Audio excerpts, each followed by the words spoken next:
Hello everyone, welcome back to my channel. आज हम जिस ड्रामा का एक्सप्लेनेशन देखने वाले हैं उसका नाम है मिस्टिक पॉपअप बार। एपिसोड 1 का एक्सप्लेनेशन ऑलरेडी चैनल पे है जो आप चेक कर सकते हैं। So let's get started. Episode 2 की शुरुआत में कांगबे एक सुंदर सी लड़की के साथ डेट पे था। वो उसे किस करने ही वाला था, तभी वो मिस्टिक पॉपअप बार में उठता है। एक्चुअली वो सपना देख रहा था और वो सपना स्पेशली वोल्जू ने कांगबे के लिए डिज़ाइन किया था ताकि उसे पता चल सके कि अगर उसकी स्पेशल एबिलिटी ना हो तो उसका फ्यूचर कितना आसान होगा।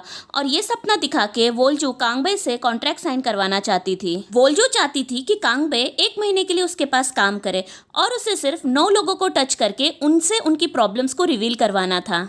जब 1 लाख कस्टमर्स का टारगेट कंप्लीट हो जाएगा तो वो कांगबे को उसकी विश भी ग्रांट कर देगी। जब कांगबे कॉन्ट्रैक्ट को पढ़ता है उसमें लिखा था कि वोल्जू के साथ काम करने के दौरान उसकी स्पिरिचुअल विजन बढ़ सकती है और शायद उसका इफेक्ट परमानेंट भी हो सकता है।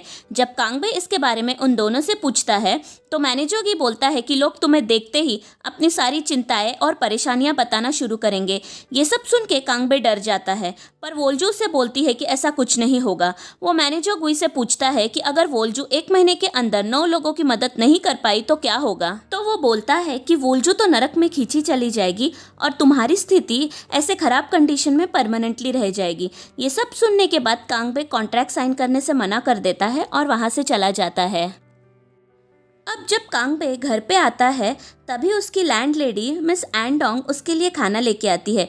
उनके बातचीत से हमें पता चलता है कि लैंडलेडी मिस एंडोंग की बेटी की जल्द ही शादी होने वाली है और कांगबे उसकी शादी को अटेंड करने का प्रॉमिस करता है। दूसरे दिन वोल्जू काफ़ी अट्रैक्टिव सा ड्रेस पहन के कांगबे जिस सुपरमार्केट में काम करता है वहाँ के पूरे स्टाफ के लिए लंच लेके पहुँचती है। सभी स्टाफ वोल्जू के कुकिंग स्किल से इम्प्रेस हो जाते हैं। वो सबको बोलती है कि वो कांगबे को पार्ट टाइम जॉब के लिए मनाने यहाँ आई है, पर कांगबे उसको वहाँ से शांत जगह पर लेके जाके साफ तौर से बोल देता है कि वो अपनी स्पिरिचुअल विजन को बढ़ा के अपनी हालत को और ख़राब नहीं करना चाहता। पर वोल्जू ने डिसाइड कर लिया था कि वो कांगबे को अपने लिए काम करवा कर ही रहेगी। जब सुपरमार्केट में फ्लैश सेल्स लगती है, बहुत सारी औरतें वहाँ पहुँचते हैं। वोल्जू अपने जादू से कांगबे को उनके बीच में पहुंचा देती है। जैसे ही वो औरतें कांगबे को टच करते हैं वो एक एक करके सभी अपना प्रॉब्लम्स कांगबे को बताना शुरू करते हैं। कांगबे जैसे तैसे चुप जाता है, तभी वहाँ वोल्जू आती है और उसे वापस से उन औरतों के बीच पहुंचाने के नाम पे उसे डराती है और उसे कॉन्ट्रैक्ट साइन करने के लिए मजबूर करती है। कांगबे ना चाहते हुए भी मान जाता है, पर वो ट्रायल पीरियड सजेस्ट करता है ये जानने के लिए कि जो वोल्जू चाहती है क्या वो कर सकता है। उस शाम मिस एंडोंग अपनी बेटी के साथ शॉपिंग के लिए जाती है।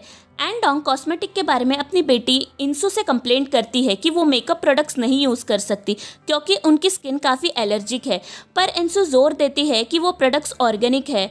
वो चाहती थी कि उसकी शादी में उसकी माँ मेकअप करे। शाम को जब कांगबे मिस्टिक पॉपअप बार में काम करने पहुंचता है, उनकी पहली कस्टमर लैंडलेडी मिस एंडोंग थी जो अपनी बेटी के साथ वहां आई थी। अब खाना खाने के दौरान एंडोंग की बेटी इंसो को उसके फियांसे का कॉल आता है तो वो एंडोंग को वहीं छोड़ के चली जाती है। वोल्जू और मैनेजर गुई नोटिस करते हैं कि जब मिस एंडोंग अपने हैंकरचिफ में खांसती है तो उसमें खून निकलता है। इसलिए इंसू के जाने के बाद वोल्जू कांग दोसो से एंडोंग के हाथ को टच करने बोलती है ताकि उसके पावर्स के वजह से मिस एंडोंग अपनी सारी प्रॉब्लम्स बताए। जैसे ही वो उनको टच करता है वो अपनी स्टोरी बताना शुरू करती है। वो बोलती है कि वो काफ़ी कम उम्र में विधवा हो गई थी। अब कमाने के लिए उसने एक ग्रिल फिश की रेस्टोरेंट ओपन की। थोड़े दिनों बाद वो सुनवा से मिली जो काफ़ी यंग थी। सुनवा भी अनाथ थी, इसलिए वो दोनों काफ़ी अच्छे दोस्त बन गए थे। सुनवा एंडोंग को बताती है कि उसने कभी भी किसी को डेट नहीं किया क्योंकि वो काफ़ी यंग थी। एंडोंग उसे शादी के बारे में सोचने बोलती है और साथ में बच्चों के बारे में भी। तभी सुनवा अपने सबसे बड़े डर के बारे में एंडोंग को बताती है कि अगर उसे कभी कुछ हो गया तो उसके बच्चे भी उसकी तरह अनाथ हो जाएंगे। तभी डोंगिल नाम का एक हैंडसम कस्टमर उसके रेस्टोरेंट में आता है। एंडोंग उसे देखते ही पसंद कर लेती है। वो हमेशा रेस्टोरेंट में आता था तो एंडोंग को लगता था कि शायद डोंगिल भी उसे पसंद करता है, पर एक दिन उसे पता चलता है कि डोंगिल और सुनवा एक दूसरे से प्यार करते हैं और जल्द ही सुनवा को बच्चा भी होने वाला था। जब सुनवा एक प्यारी सी लड़की को जन्म देती है तब भी एंडोंग उसे देखने या मिलने नहीं जाती क्योंकि वो सुनवा से नफरत करने लगी थी डोंगिल से शादी करने के लिए। अब एक रात डोंगिल बच्चा होने की खुशी में एंडोंग के लिए गिफ्ट लेके आता है। तभी वो काफ़ी दारू के नशे में थी। एंडोंग अपनी जेलसी के कारण डोंगिल को बोलती है कि सुनवा का कैरेक्टर अच्छा नहीं है और तुम लोग लॉन्ग डिस्टेंस रिलेशनशिप में थे, तो तुम्हें क्या पक्का यकीन है कि वो बच्चा तुम्हारा ही है। अब जब एंडोंग का नशा खत्म होता है, उसे समझ में आता है कि उसने कितनी बड़ी गलती की है। वो डोंगिल को सच बताने उसके घर जाती है, पर तब तक डोंगिल सुनवा से लड़ झगड़ के वहाँ से अपनी गाड़ी में चला जाता है। सुनवा भी उसके पीछे भागती है, तभी उसे एक गाड़ी आके कुचल देती है और उसकी स्पॉट में मौत हो जाती है। तब एंडोंग खुद भी मरना चाहती थी, पर सुनवा की बेटी की देखभाल करने के लिए कोई न होने के कारण वो इंसू की देखभाल करती है। इंसू को अपने पिता से मिलवाना ही एंडोंग की आखिरी इच्छा थी, पर वो उसे ढूंढने में असमर्थ थी और उसे अब लंग कैंसर भी था। ये सब सुन के वोल्जू एंडोंग की मदद करने से इनकार करती है और उसे मर्डरर भी बोलती है। वोल्जू अपना अतीत याद करती है कि कैसे सारे गांव वालों ने गलत अफवाहें फैलाई जो अंत में उसके और उसकी माँ की मृत्यु का कारण बने। वोल्जू एंडोंग को वहाँ से जाने बोलती है। उसके जाने के बाद कांगबे वोल्जू से आर्ग्यू करता है कि हमें उसकी मदद करनी चाहिए। वोल्जू कहती है कि सिर्फ इसलिए कि वो मरने वाली है, उसने जो पाप किया है वो सब सही नहीं हो जाएगा। कांगबे गुस्से से वहाँ से बाहर चला जाता है। अब दूसरी रात कांगबे वोल्जू के पास काम पे नहीं आता। वोल्जू डिसाइड करती है कि वो बिना कांगबे के ही अपना काम कर लेगी। उस वक्त एक कस्टमर आती है जिसे तभी पता चला था कि उसका बॉयफ्रेंड ऑलरेडी शादीशुदा था। वोल्जू उसे मैजिक ड्रिंक पिलाने की कोशिश करती है, पर वो बेहोश हो जाती है।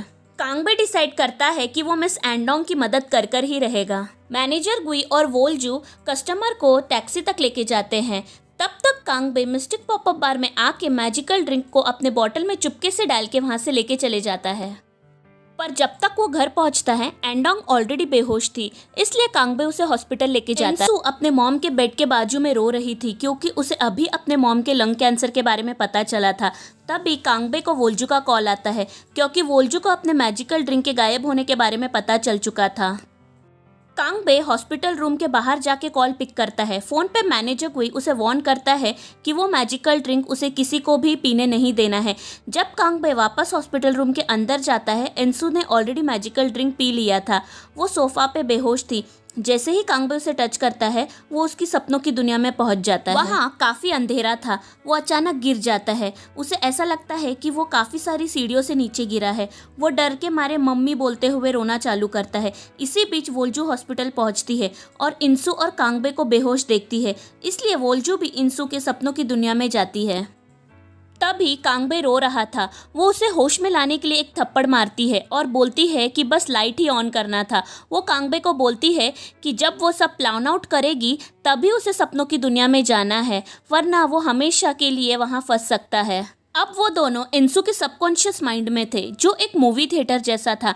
उसमें इंसू की जिंदगी के हर एक सुख दुख पल थे। उसमें दिखाया जाता है कि मिस एंडोंग ने इंसू के लिए कितना सैक्रिफाइस किया है। अब रियलिटी में मिस एंडोंग की हालत काफ़ी ख़राब हो जाती है। कांगबे वोल्जू के पास भागते हुए जाता है और बोलता है कि अगर वो एंडोंग की आखिरी इच्छा पूरी करेगी तो वो उसका कॉन्ट्रैक्ट साइन करेगा। वो जब कॉन्ट्रैक्ट लेने वहाँ से निकलती है तो उसे चीफ योम, जो मौत के देवता है, हॉस्पिटल के बाहर मिलते हैं। वो मिस एंडोंग की आत्मा को लेने आए थे। वोल्जू एंडोंग की आत्मा को अंडरवर्ल्ड लेके जाने से पहले एक दिन का समय मांगती है और उनसे वादा करती है कि वो एंडोंग की आत्मा का ध्यान रखेंगे ताकि वो भटक ना जाए। अब वापस से मिस्टिक पॉपअप बार में वो तीनों डोंगिल के बारे में पता लगाने की कोशिश करते हैं। उनके साथ एंडोंग की आत्मा भी थी, जिसे कांगबे नहीं देख पा रहा था। वो मैनेजर गुई को डोंगिल का एक पुराना फोटो देती है। मैनेजर गुई उस फोटो को आफ्टर लाइफ पुलिस एजेंसी में भेजता है। वो लोग डोंगिल को एक छोटे से गांव में लोकेट करते हैं। अब जब वो तीनों वहां पहुंचते हैं, वहां उनकी पड़ोसी बताती है कि डोंगिल कुछ सालों पहले वहां आया था। उसके पहले उसने सुसाइड करने की कोशिश की थी। वो बच जाता है, पर उसकी याददाश्त चली जाती है। अब सिर्फ डोंगिल को उसका नाम ही याद था। वो तीनों मिलके डोंगिल को अपना अतीत याद दिलाने की कोशिश करते हैं, पर उन्हें कुछ भी याद नहीं आता। अब वोल्जू को ऐसा लगता है कि उनकी मदद सिर्फ मैजिकल ड्रिंक ही कर सकती है, पर उसने वो लाया नहीं था और उनके पास ज़्यादा वक्त नहीं था।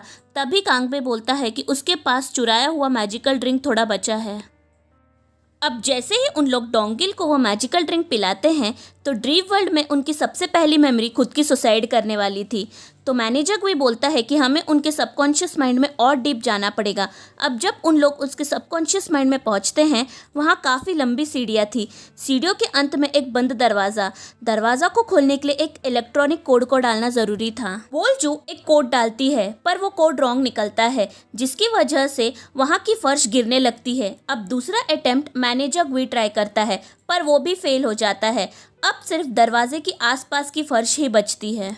अब तीसरा अटेम्प्ट कांगबे ट्राई करता है। वोल्जू से वार्न करती है कि अगर ये भी कोड गलत निकलेगा तो वो लोग हमेशा के लिए वहीं फंस जाएंगे जब तक कि उनकी आत्मा गायब नहीं हो जाती। कांगबे एंसु का बर्थडे कोड के रूप में डालता है। कांगबे को एंसु का बर्थडे याद था क्योंकि वो अपने बर्थडे के दिन ही शादी करने वाली थी और दरवाज़ा खुल जाता है। अब वोल्जू डोंगिल के सबकॉन्शियस माइंड में सुनवा और एंसु की मेमोरीज को ढूंढती है। जैसे ही वोल्जू को वो मेमोरीज मिलती है, वो अपने जादू से डोंगिल की याददाश्त वापस लाती है। अब डोंगिल मिस एंडोंग की फनीरल में जाता है जहां वो पहली बार अपनी बेटी एंसु से मिलता है। वो एंसु को सारी चीज़ें बताता है। एंसु इस खबर से हिल जाती है कि जिस महिला को वो हमेशा अपनी माँ समझती थी, वो वही थी जिसकी वजह से उसकी खुद की माँ सुनवा की मौत हो गई थी। डोंगिल जाने से पहले एंसु को एक फोटो देता है जिसमें वो, सुनवा और मिस एंडोंग थे। एंसु नोटिस करती है कि फोटो में एंडोंग ने काफ़ी मेकअप किया था, पर वो कंफ्यूज हो जाती है क्योंकि एंडोंग कभी भी मेकअप नहीं करती थी, ये बोलते हुए कि उसे मेकअप से एलर्जी है। डोंगिल बोलता है कि उसे मेकअप करना बहुत पसंद था, पर मेकअप को छोड़ना उसके मूर्ख आत्मा को सामना करने से बचने का एक तरीका हो सकता है।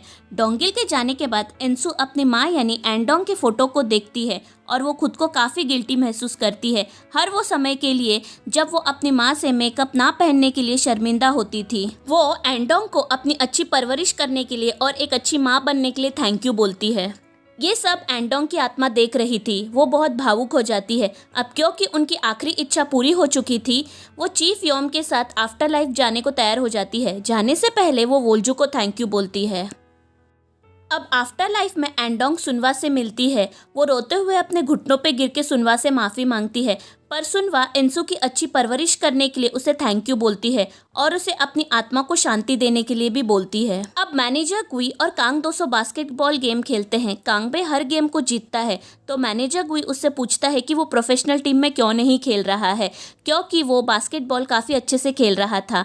तो कांगबे उसे याद दिलाता है कि बास्केटबॉल खेलने के लिए लोगों से मिलना और उनके साथ खेलना ज़रूरी होता है, पर कांगबे की स्पेशल एबिलिटी के वजह से वो किसी को टच नहीं कर सकता। कांगबे बोलता है कि अनोखी ताकत के वजह से ही वो अपने रिलेशंस और स्पोर्ट्स दोनों में फेल हो गया है, इसलिए वो पहले कॉन्ट्रैक्ट साइन करने के लिए हिचकिचा रहा था, क्योंकि अगर 1 महीने के अंदर उन लोगों ने 9 लोगों की मदद नहीं की तो रिस्क काफ़ी ज़्यादा था, क्योंकि उसकी स्पेशल एबिलिटी की ताकत और बढ़ सकती थी। पर मैनेजर कोई उसे समझाता है कि वो भी नॉर्मल लाइफ जीना डिज़र्व करता है और उसने मिस एंडोंग की काफ़ी अच्छी तरीके से मदद की, जो उन तीनों को एक अच्छी टीम बनाती है। टीम शब्द सुन के कांगबे बहुत भावुक हो जाता है, क्योंकि इससे पहले टीम में काम करने का अनुभव उसने कभी भी नहीं किया था। अब जैसे ही वो लोग मिस्टिक पॉपअप बार में रिटर्न आते हैं, कांगबे कॉन्ट्रैक्ट साइन करता है और वो तीनों ड्रिंक्स के साथ सेलिब्रेट करते हैं। कांगबे साइन बोर्ड पे 99,992 नोटिस करता है और वोल्जू से पूछता है कि उसे 1 लाख लोगों की मदद क्यों करनी है, क्योंकि 1 लाख लोगों की संख्या काफ़ी ज़्यादा होती है। यहाँ वोल्जू स्पष्ट रूप से कहती है क्योंकि मैंने 1 लाख लोगों को मार डाला है। अब फ्लैशबैक में यंग वोल्जू सुसाइड करने के बाद अंडरवर्ल्ड की देवता क्वीन योमरा के सामने घुटने टेक के बैठी थी। क्वीन योमरा उसे बताती है कि जिस पवित्र पेड़ पे उसने फांसी लगाई थी, उसकी वजह से वो पवित्र पेड़ ने अपनी सारी शक्तियाँ खो दी। वो पवित्र पेड़ देश की रक्षा करने का काम करता था। बाद में जब देश पे आक्रमण हुआ, युद्ध में 1 लाख लोग मर गए, जो साफ तौर पर वोल्जू की गलती थी। क्वीन योमरा उसे जीवित लोगों के बीच रहने बोलती है और सज़ा के रूप में 1 लाख लोगों की परेशानियां या शिकायतें दूर करने बोलती है, पर वोल्जू मना कर देती है और बोलती है कि उन जीवित लोगों की वजह से ही उसने अपनी जान ली है और वो मनुष्यों से नफरत करती है। इसके बदले उसे नरक में भी भेजेंगे तो चलेगा। पर क्वीन योमरा उसे बताती है कि पवित्र पेड़ को नष्ट करना ही उसका एकलौता पाप नहीं है। वो वोल्जू को एक पेपर देती है। जब वोल्जू उसे पढ़ती है, वो काफ़ी भावुक हो जाती है और उसकी आंखों से आंसू रुकते ही नहीं और वो अपना पनिशमेंट एक्सेप्ट भी कर लेती है। अब यह देखना दिलचस्प होगा कि एक पवित्र पेड़ की शक्तियों को नष्ट करना और 1 लाख लोगों की मृत्यु का कारण बनने से ज़्यादा बुरा क्या हो सकता है, जो उसने अपना पनिशमेंट एक्सेप्ट कर लिया। तो मैं मिलती हूँ आपको अगले वीडियो में, तब तक के लिए bye bye and take care.